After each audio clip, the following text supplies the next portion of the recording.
pretty substantial for not costing us hardly anything here.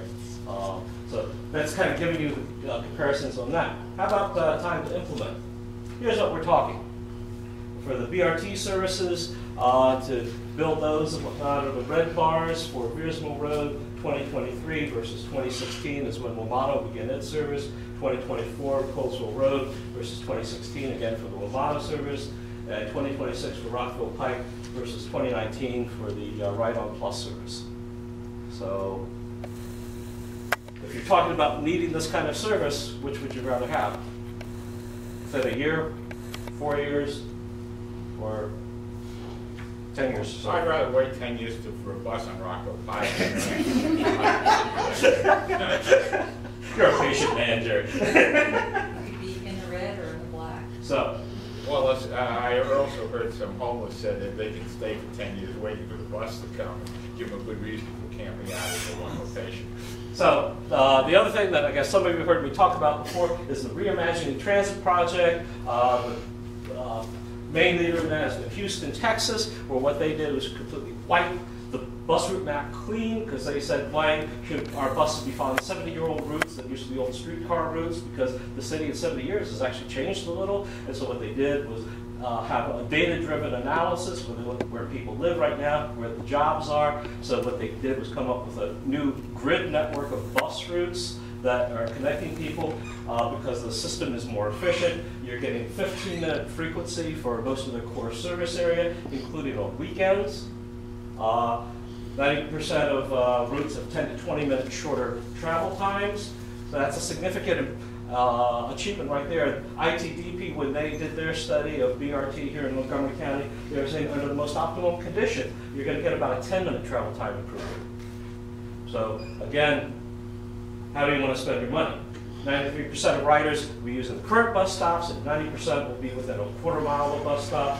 The other radical thing here is areas that have curving linear streets and whatnot, where it's difficult for someone to walk to the bus because they've got to loop around or whatever. They're going to allow the drivers to, for on-demand requests, pick up, drop off people, so that bus service becomes much more accessible to people that way, more realistic. If you're carrying a week's worth of groceries or your kid from daycare or other kinds of things that are going on. And the big thing about this is zero cost. It cost $1.2 million to do the data analysis, and what they realized was they were wasting about 25% of their transit resources on these long routes going out to remote locations where nobody was riding the bus. So they reallocated 25% of the resources to actually where people want to ride the bus. The demand is. And so they're actually doing this service improvements for no new cost. And because of that, it means that they went from planning to implementation in 18 months, not years here. So there's these kinds of things. Omaha, Nebraska, Los Angeles, and other cities are going this route because they see that this is a way that they can gain efficiencies and more effective use of their existing resources by just reprogramming the routes to where the demand is. Other ways to increase bus use.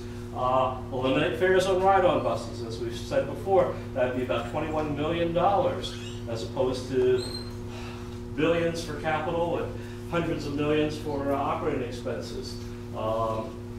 Fare recovery, Jerry's figured out the actual is $21 million in fiscal year 2014, and it's projected to go up in 2020 to $26 million.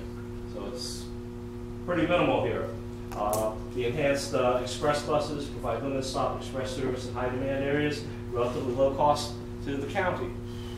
So here's another option. Finally, as sort of alluded to before, is the issue here about new technology impacts. That all the major car manufacturers, Google, Apple, Uber, are all working on driverless car technology. If you watch TV, you see the ads for the Mercedes S-Class cars that already have parking assist, lane maintenance, and accident avoidance. So there's already a lot of the technologies that would be required for driverless cars and whatnot are already not only available but in production. So this technology is coming on fast, and some people estimate that within 5 to 10 years, this will predominate on many of our roadways. 4 states already have permitted use of driverless cars in some manner on their streets, as well as DC. The state of Virginia is allowing Virginia Tech to experiment with driverless cars at I-66. What was it? Google's car has traveled over 100, they've got 26 cars, and they've traveled over 100,000 miles without an incident. Last spring, there was a driverless car that traveled from the West Coast to New York City, and about 99% of that entire trip across the country was done on driverless control. So there are all these things coming on. There's ride-sharing applications that are happening, smartphone applications, Waze, whatnot, that allow more efficient use of our roadways, zip cars, other short-term forms of metro. Also recently, the city of Minneapolis is using some private money, started the first publicly owned car sharing service.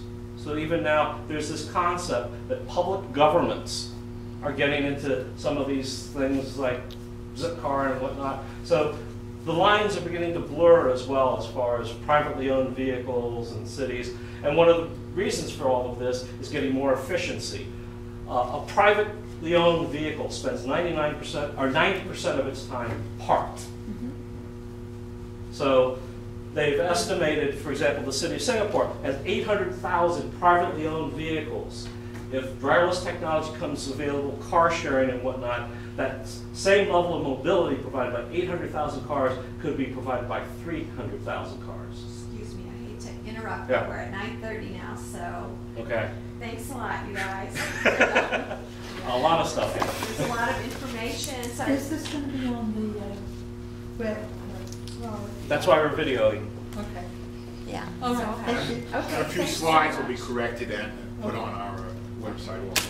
So thanks to Jerry and Finish the Jim. slides, so the Pardon? ropes, should they finish their slides, so the. We finished. Oh. Pretty much it. That's pretty much Yeah. it, and we're running, we Yeah, have a that's lot it. of business. That's it. so- That was the so last. thank